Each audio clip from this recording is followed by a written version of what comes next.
श्रीमती को लग रहा था वो फूलों की माला है, मगर सासू को क्या दिखाई दे रहा था? सांप।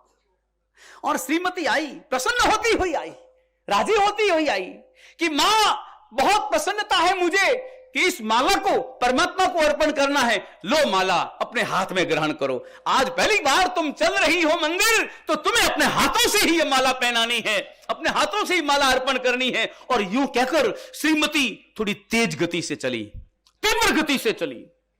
रोजाना तो धीमे गति से चलती है, मगर आज थोड़ी तीव्र गति से चली और सासू मां की ओर जैसे छलांग लगाई, जैसे दौड़ी कि लो, सासू मां ने देखा ये सांप सांप आ रहा है। वो पीछे हटी और पीछे हटते हटते पीछे खड्डा था, धड़ाम से नीचे गिरी।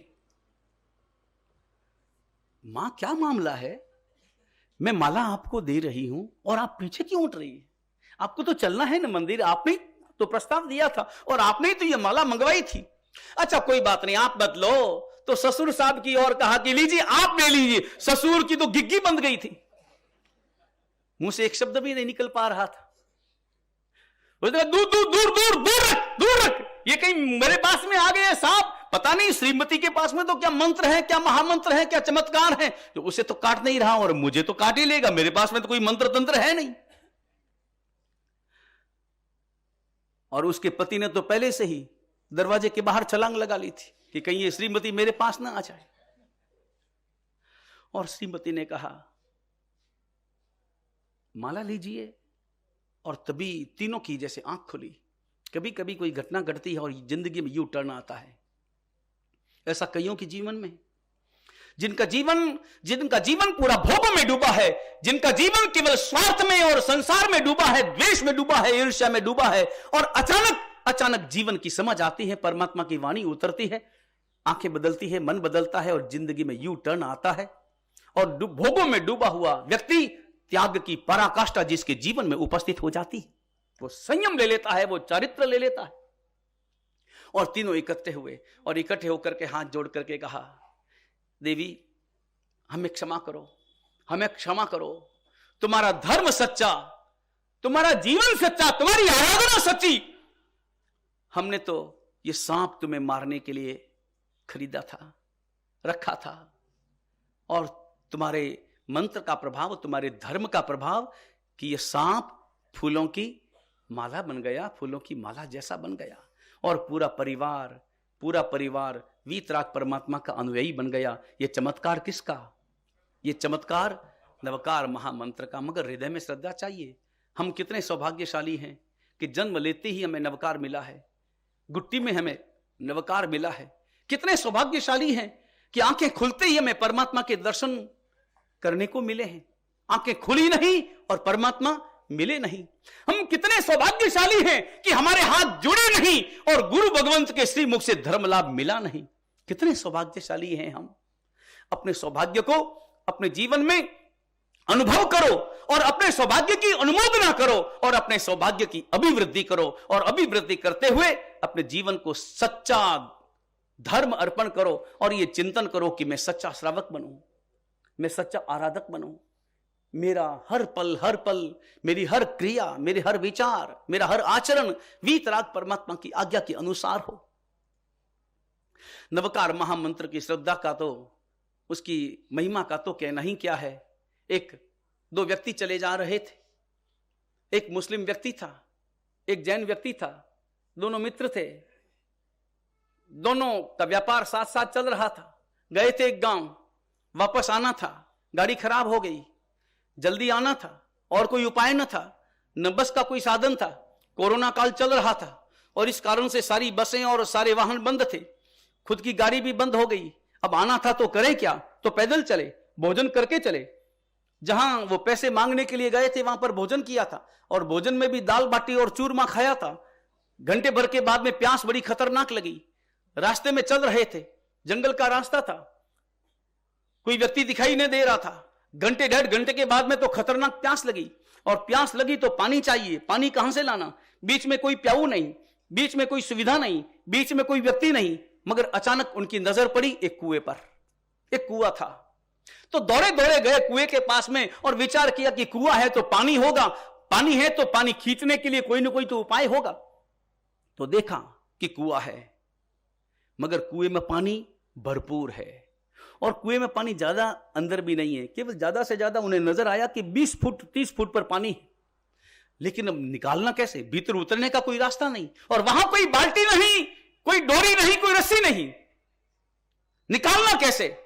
और पुराने जमाने के लोग होते तो पोतिया बांध करके चलते, जो बिना पोतिए के कोई चलते नहीं, बिना सापा, और सापा भी लंबा लंबा सापा, एक ही लंबा सापा न मालूम कितना काम आता, हर काम आ जाता। पानी निकालना, अगर मान लो कुआं मिल जाए तो सापे को ही अंदर डाल देते, किनारा पकड़ करके, पूरा नहीं डालते, किनारा तो अपने हाथ में रखना पड़ता, और अंदर डाल करके निकालते और निचोड़ करके पानी पी लेते, अपनी प्यास बुझा लेते। एक सापा न मालूम कितना काम आता, धूप से भी बचाव होता, बरसात से भी बचाव होता, अपने सिर का बचाव हो जाता। लेकिन वर्तमान में तो सापे का रिवाज है नहीं, खुले माथे पर खुले माथे घूमने का रिवाज। अब वो दोनों करे क्या, पानी निकालना, प्यास बड़ी खतरनाक लगी और पानी न मिला तो मर जाएंगे, मगर यहां से आगे बढ़ेंगे कैसे, और आगे पानी नहीं मिला तो बैठ गए दोनों, और दोनों ने आपस में कहा, उसने कहा कि एक काम करो, तुम जैन हो, तुम बड़े आराधक हो, तुम्हारे तो बड़े बड़े संत महंत है, तुम एक काम करो, कोई मंत्र तंत्र हो, मंत्र तंत्र ही हमें बचा सकता है, कोई चमत्कार करो, कोई एक ऐसी बुरकी बुरकी डालो कि पानी जट ऊपर आ जाए और हम पानी पी करके अपनी प्यास बुझा सकें।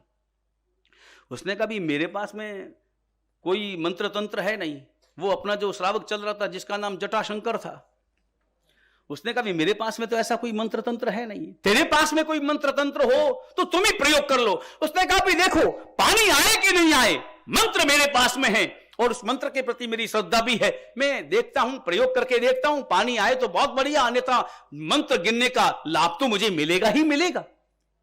मैं अभी मंत्र गिनता हूं।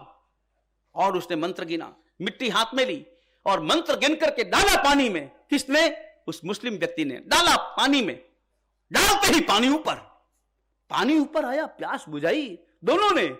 और उस जटाशंकर के मन में आया कि क्या गजब का मंत्र है इसके पास में, ऐसा चमत्कारी मंत्र, और इस 21वीं शताब्दी में डाला और तुरंत पानी ऊपर आ गया।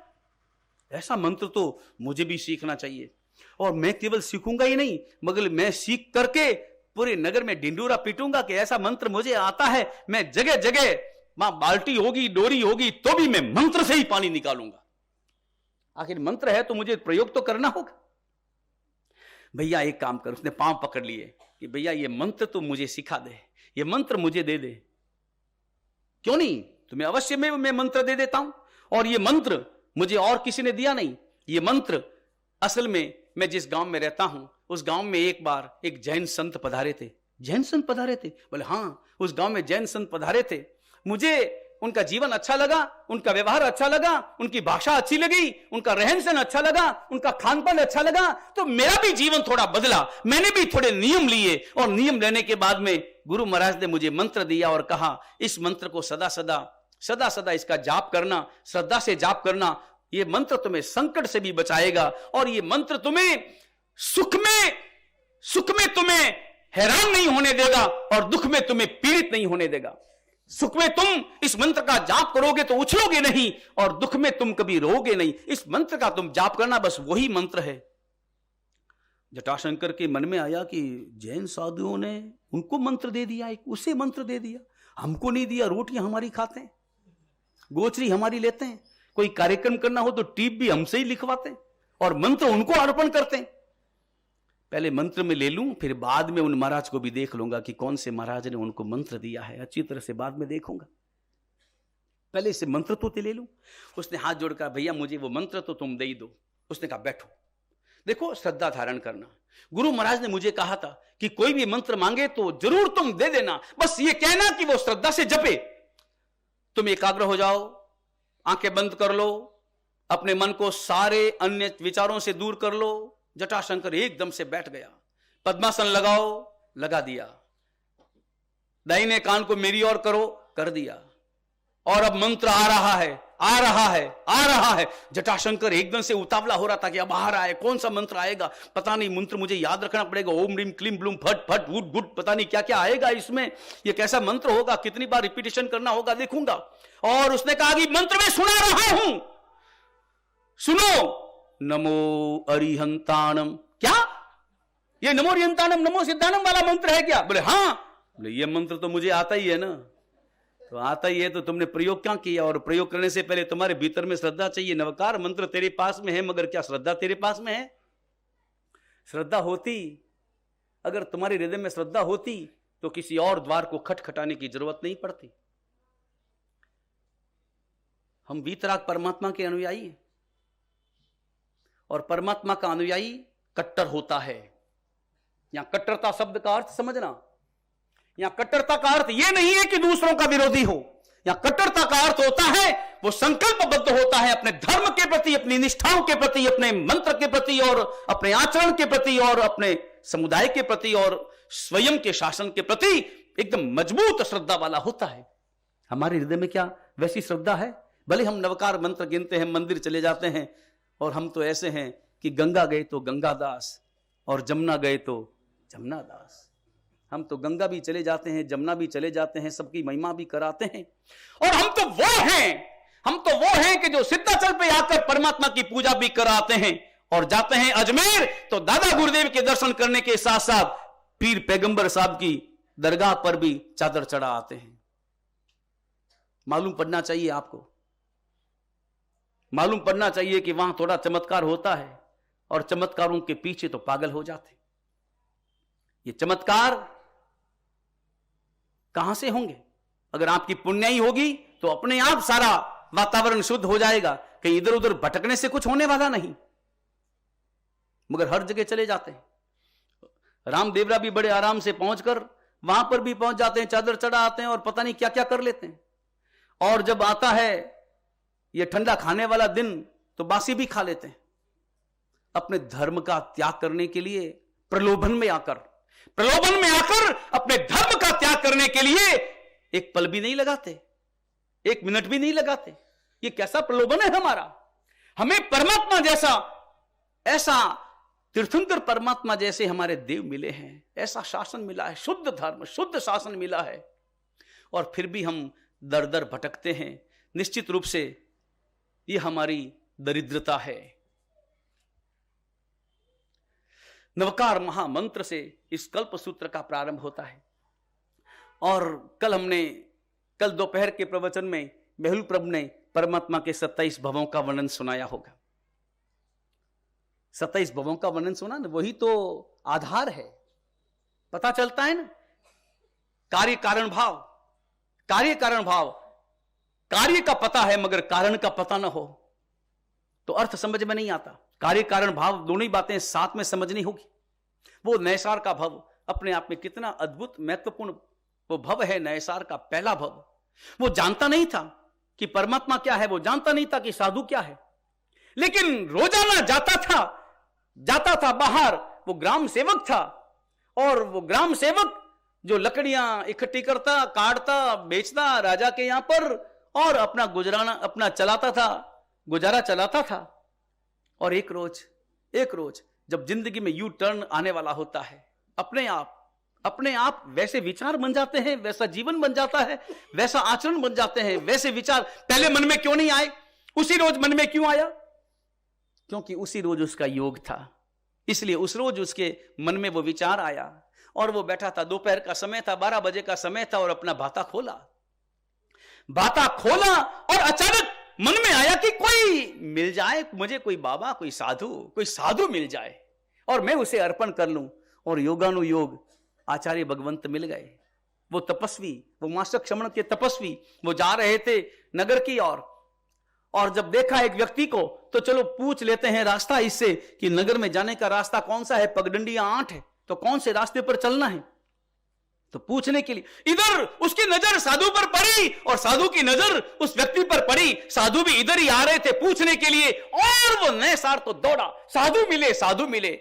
और न जानता था कि वो परमात्मा का वेश है, कुछ भी उसे परिचय न था, पहली बार देखा था, मगर चेहरा देखा, आंखें देखी, ललाट देखा, तेज देखा, और उनकी आंखों में से बहती हुई अमृत की रसधार देखी, करुणा देखी, वो मुस्कुराहट देखी, और मुस्कुराहट पर जैसे वो वारी चला गया। बस मैं तो भीग गया, भगवंत ये शुद्ध साधु हैं, आप पधारो, मैं कुछ अर्पण करना चाहता हूं। और वो आए, आगे देखा, द्रव्य शुद्धि, क्षेत्र शुद्धि, काल शुद्धि, भाव शुद्धि, सारी बातें, द्रव्य भी शुद्ध है, अशुद्ध नहीं है, अभक्ष्य नहीं है, क्षेत्र भी सही है और काल भी सही है, दोपहर का समय है, और भाव, इसके हृदय के भाव जो इसके चेहरे के द्वारा प्रकट हो रहे हैं, क्या निर्मल भाव हैं इसके।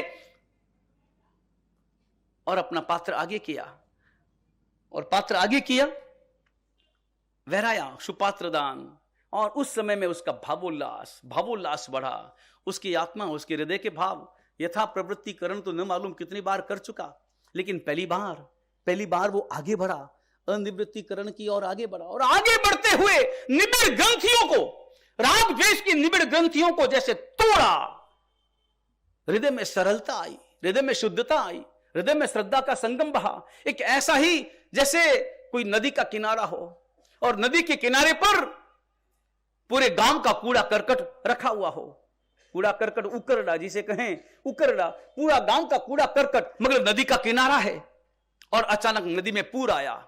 नदी में जब पूर आया तो क्या उकरड़ा वैसा ही रहेगा?